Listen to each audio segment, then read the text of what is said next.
In the vibrant village of Yumo, nestled among mango trees and winding streams, lived a girl who was known by all, not for her kindness or her talents, but for something else. Her name was Ada, and she was the most beautiful girl in the entire village. Her skin was smooth like ripe mango. Her smile? Bright enough to stop a market fight mid-shout. Boys would pretend to drop their phones just to catch her gaze. Girls wanted to be her friend. But Ada? She only mingled with those who wore fancy shoes and used Instagram. Her confidence wasn't the quiet, graceful kind. No, it dripped with pride and mockery. Ada's mother sold second-hand clothes at the market, but Ada behaved like her lineage traced back to royalty. She wore flashy wigs with long lashes, posed for TikTok videos by the stream, and called herself Village Barbie. Whenever Ada walked past the carpenter's shed or the football field, boys whistled and stared. She loved it. But what she loved more was laughing at others. If someone wore a torn dress or had pimples, Ada would secretly snap a picture and post it online with captions like, "See this one, looking like expired okra." Her classmates feared her mouth, and even the village security man once muttered, "That girl's tongue sharper than Pepe." But everything changed one sunny Saturday morning. Dressed in tight jeans and a crop top, Ada headed to the stream to shoot a new TikTok. Water pot in one hand, phone in the other, she strolled under the bright sky, surrounded by birdsong and village laughter. Near the old mango tree, she saw her, an old woman sitting on a stone. The woman's wrapper was dusty. Her walking stick looked older than Ada's grandmother. Her basket of firewood sat heavily by her side. With a weak voice, the old woman said, "My daughter, please help me carry this basket. My back is tired." Ada stopped, scanned the old woman from head to toe, and burst into laughter. "See your face like burnt yam," she sneered. "Carry your basket yourself. Do I look like your house girl?" The old woman said nothing. But her eyes, though tired, held something sharp, something ancient. "You laugh now," she whispered, "but your beauty will not last forever." Suddenly, the wind shifted. Ada hugged her arms. "Who opened freezer in this village?" she joked, still laughing. Then the old woman stood. Her cane pressed into the sand. Her voice now deep and commanding. "Let your face reflect your heart." A sharp gust blew. Ada's wig flew into the stream. Her phone slipped, smashing against a rock. "My iPhone," she screamed. As she bent down, dizziness hit. Her legs trembled. Her hands shook. She touched her cheek, and froze. Her once flawless skin now felt rough, dry like sun-beaten Gary.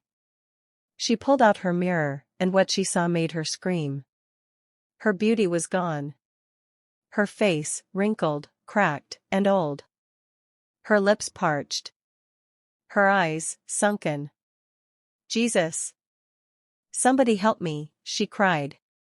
But the old woman was gone, vanished. Only her cane remained, standing straight in the sand. Villagers came running. "Ada, what happened to your face?" they gasped. She tried to cover herself, but the damage was done. Whispers spread like wildfire. "She looks like Mama Abba from the farm," one boy murmured. Another girl sobbed.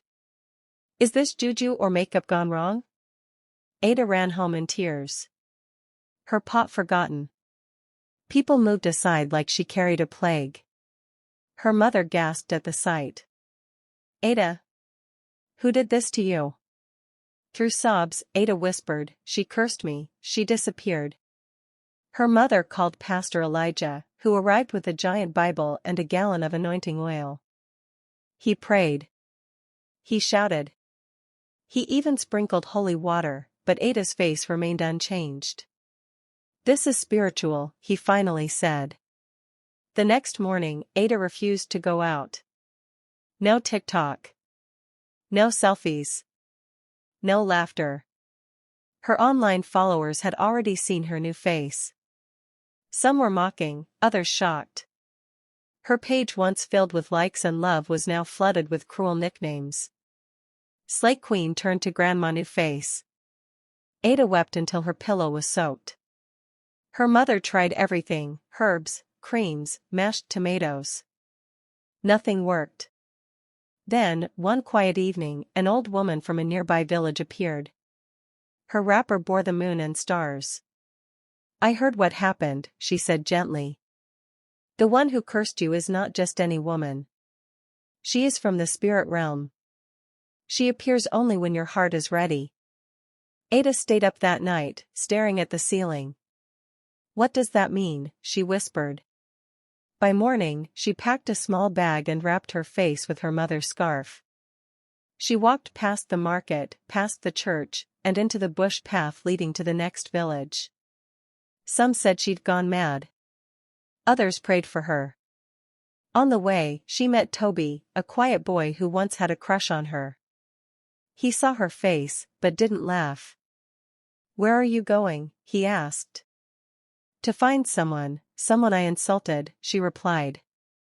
"I'll go with you," he said. Together, they walked past streams and farmlands. By sunset, they reached a small clay hut.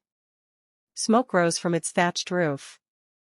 Inside sat another old woman, not the one from the stream, but with white hair and eyes like burning coal. "I've been waiting for you," she said. Ada knelt. "Please, help me. I want my face back." The woman pointed to 3 wooden bowls. "Each one holds a test. Pass, and you may be free. Fail, and the curse will remain." Toby looked nervous. "Are you sure?" "I must try," Ada whispered. The first bowl held red pepper. "Find the single grain of salt," the woman said. Ada's eyes burned, but she searched through the fire. After coughing and sneezing, she found it. The second bowl held soap and water. "Wash your face," the woman said. Ada hesitated that her skin already felt raw. But she obeyed. The third bowl held a mirror. "What do you see?" the woman asked. Ada stared. "I see someone who used to laugh at others, but is learning to be better." The woman's hut trembled slightly. "You may continue your journey," she said. But the curse was not yet lifted. Ada and Toby walked back through the village path. Her heart heavier than before, but a new light glowed inside. Back at the mango tree, Ada sat quietly. The wind was calm. The sun setting. She closed her eyes. "I'm sorry," she whispered. "I laughed at your pain. But losing my beauty taught me what truly matters." And then, it happened. The old cane appeared again in the sand. A soft light surrounded it. "She's here," Toby said. From the shadows, the old woman reappeared. Her back straight. Her face younger. Her eyes full of wisdom. "You called me with your heart," she said. "Are you ready to change?" "Yes," Ada said firmly. "I want to respect people. I want to be better." The woman smiled and led them to a hidden part of the stream. The water sparkled like stars. The air smelled of sweet orange blossoms. "This is the river of reflection," she said. "Be honest here, and you will be free." Ada knelt beside the water. As she looked in, she didn't see her face. She saw her past, mocking classmates, insulting strangers, shaming the poor. Her eyes welled up. "I was proud. I hurt people. I'm sorry." The river shimmered. Her reflection changed. The wrinkles faded. The cracks softened. Her face healed, her beauty returned, but with a gentle glow. "Your beauty was never the problem," the old woman said. "Your pride was." Ada stood up, a new light in her eyes. Toby smiled. "You're back." Ada laughed, not with pride, but with warmth. She returned to Yumo like a true queen. Not with arrogance, but with humility. She greeted everyone. helped elders at the market, gave clothes to kids who had none. She reopened her social media, but now to share kindness, tips, and humor that healed, not hurt. One day, a young girl mocked a boy with torn shoes. Ada stepped in and smiled gently. "Don't laugh. You don't know his story." The villagers began to call her Ada the Changed. And every time she passed the old mango tree, she smiled, because she knew. Beauty fades. But a good heart? A good heart shines forever.